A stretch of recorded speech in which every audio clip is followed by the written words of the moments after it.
ఇంకా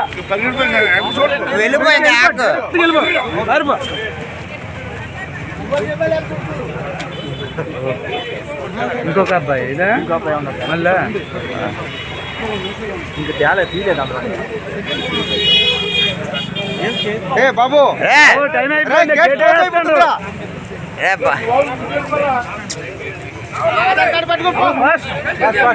అరే gate close అయిపోతుంది పోతండి గేట్ క్లోజ్ అయిపోతుంది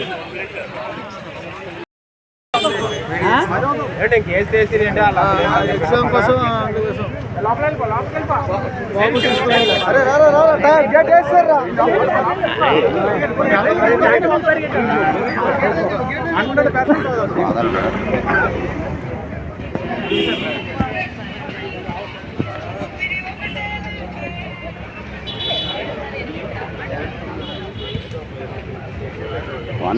మేడం రిక్వెస్ట్ సెల్లున్న లోపల దోశారు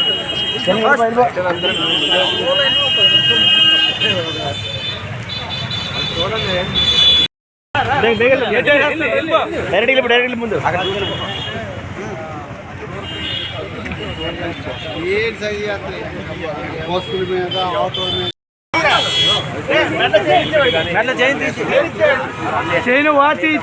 వాచ్ కూడా ముందు ఎంటర్ అయిపోయినా ముందు ఎంటర్ అయిపో మొబైల్ మొబైల్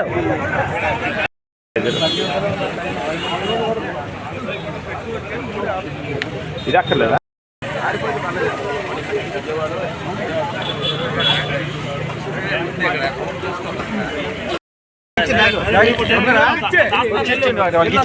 ఉన్నారా రూమ్ అక్కడ చెప్పి విద్యార్థులకి ముఖ్యమైన ఎగ్జామ్ అంటే జేఈ మెయిన్స్ రాస్తుంటారు. ఈరోజు జేఈ మెయిన్స్ 3వ రోజు ఎగ్జామ్ జరుగుతుంది. ఫస్ట్ సెషన్ రాసిన స్టూడెంట్స్ బయటకు వస్తున్నారు. వీళ్ళు ఏదైతే ఇప్పుడు ఎలా రాశారు ఎగ్జాము, ఆ ఎగ్జామ్ టఫ్గా ఉందా లేదా ఎలా ఉందో విద్యార్థులు వస్తున్నారు, వాళ్ళు అడిగి తెలుసుకుందాం. అన్న ఎలా ఉంది నాన్న ఎగ్జామ్? టఫ్ ఉందా? టఫ్గా ఉంది. నేను ఇన్ టైంకి వచ్చేసావా ఈరోజు? 5 minutes ముందు వచ్చాను. 5 minutes ముందు వచ్చావు పంపించారు అంటే ఇన్ టైంలో వచ్చేసావు. అంటే క్వశ్చన్స్ టఫ్గా ఉన్నాయా? టఫ్గా ఉన్నాయి. మైనస్ మార్కులు ఉంటాయి కదా, దీని మైనస్ మార్కులకి ఏమైనా నువ్వు పెట్టారని డౌట్స్ ఉన్నాయా? మైనస్ మార్కులు వచ్చిన వాళ్ళకి పెట్టావు. మిగతా స్టూడెంట్స్ కూడా వస్తున్నారు, వాళ్ళు అడిగి తెలుసుకుందాం. నాన్న ఎగ్జామ్ రాసావమ్మా? ఎలా రాసావు? మ్యాథ్స్ లెంది అనిపించింది. ఎలా ఉంది పేపర్? మ్యాథ్స్ అయితే చాలా లెందిగా ఉంది. ఫిజిక్స్ కొద్దిగా కష్టం, మోడరేట్ ఉంది.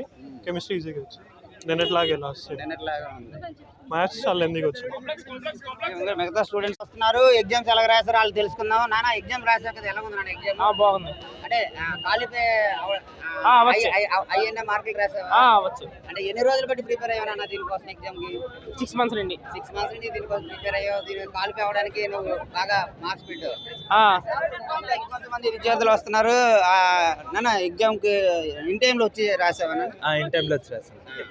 అంటే ఎలా ఉంది? మ్యాథ్స్ బాగుంది. మొత్తంలో మ్యాథ్స్ కొంచెం కష్టంగా ఉంది. ఫిజిక్స్ మోడరేట్ గా ఉంది. కెమిస్ట్రీ మాత్రం ఈజీగా ఉంది. అంటే క్వాలిఫై అయ్యే అవకాశం ఉందా? క్వాలిఫై అయిన తర్వాత అడ్వాన్స్ రాస్తారు. అడ్వాన్స్ రాయాలంటే ఎన్ని మార్కులు రావాలి? అంటే ఇందులో మినిమం క్వాలిఫై అయితే తర్వాత అడ్వాన్స్ కి సీట్ క్వాలిఫై అయ్యే అవకాశం ఉంది అన్నారు. ఇప్పుడు అడ్వాన్స్ రాసిన తర్వాత అప్పుడు నచ్చిన దాంట్లో మనం నచ్చిన కాలేజీలకి ఆప్షన్ పెట్టుకునే అవకాశం ఉంది. అంటే దీనికోసం ఎప్పటి నుంచి వెయిట్ చేస్తున్నావు? నేను ఫస్ట్ ఇయర్ నుంచి వెయిట్ చేస్తాను. ఫస్ట్ ఇయర్ నుంచి రాయడానికి వెయిట్ చేస్తున్నావు. అంటే ఇప్పుడు నీకు ఈ కళ అంటే నీ కళ నెరవేరుతుంది అనుకుంటున్నావా? అవును అనుకుంటున్నాను. ఇది చిన్న పరిస్థితి. ప్రతి ఒక్క స్టూడెంట్ కూడా ఎంపీసీ చదివే స్టూడెంట్ మెయిన్గా ఫస్ట్ ఆప్షనల్గా తీసుకునేది జేఈ మెయిన్స్. జేఈ మెయిన్స్లో క్వాలిఫై అయితే అడ్వాన్స్ రాయాల్సిన తర్వాత మంచిగా మార్కులు వస్తే ఐఐటీలో మంచి సీట్లు వస్తాయని ప్రతి ఒక్క స్టూడెంట్ కూడా ఆశపడుతూ ఉంటారు. అలాగే ఇంకా కొంతమంది పేరెంట్స్ వాళ్ళందరూ కూడా ఇక్కడ ఉన్నారు. వెళ్ళిన తర్వాత నీకు 8:30కి అన్నారు గేట్ క్లోజింగ్, 9 o'clock స్టార్ట్ చేస్తున్నారు. ఎగ్జాక్ట్ 9 o'clock స్టార్ట్ అయిపోయిందా? 12 o'clock క్లోజ్ అయిపోయింది. అంటే ఎగ్జామ్లో అంటే మీకు మ్యాథ్స్ టఫ్గా అనిపించిందా, ఫిజిక్స్ టఫ్గా అనిపించిందా, కెమిస్ట్రీ టఫ్గా అనిపించిందా? కెమిస్ట్రీ కొద్దిగా టఫ్గా అనిపించింది. మిగతా పర్లేదు బాగా రాశాను ఎగ్జామ్. ఇంకా మరి కొంతమంది స్టూడెంట్స్ వస్తున్నారు. అలాగే మోడరేట్ ఉంది క్వశ్చన్ పేపర్. ఇతను బాగా రాశాడు, పర్లేదు ఎగ్జామ్ బాగుంది. క్వాలిఫై అయిపోతుంది. qualify. క్వాలిఫై అయిన తర్వాత అడ్వాన్స్ రాయాలి కదా. అడ్వాన్స్ రాస్తా. క్వాలిఫై అయిన తర్వాత అడ్వాన్స్ రాయాలి. అంటే క్వాలిఫై అవ్వడానికి మినిమం ఎంత పర్సెంటేజ్ రావాలి? 99 మాత్రం 99% రావాలి. క్వాలిఫై అయిన తర్వాత అడ్వాన్స్ రాయాలి. అడ్వాన్స్ రాసిన తర్వాత అడ్వాన్స్లో మంచి మార్కులు వస్తే ఐఐటి మంచి కాలేజీల్లో మంచి సీట్లు అంటే ఐఏసిఎస్కి కానీ సిఎస్ఎం కానీ ఇటువంటివి మంచి కాలేజీల్లో అవకాశాలు దొరుకుతాయి అనే ఆశాభావంతో ఎగ్జామ్ రాసి వచ్చిన విద్యార్థులు ఉన్నారు. వాళ్ళ కళ నెరవేరాలని అందరితో పాటు మనం కోరుకుందాం. కెమెరా పర్సన్ మహేష్తో అవతార్ యాదవ్, ప్రైమ్ న్యూస్, విశాఖపట్నం.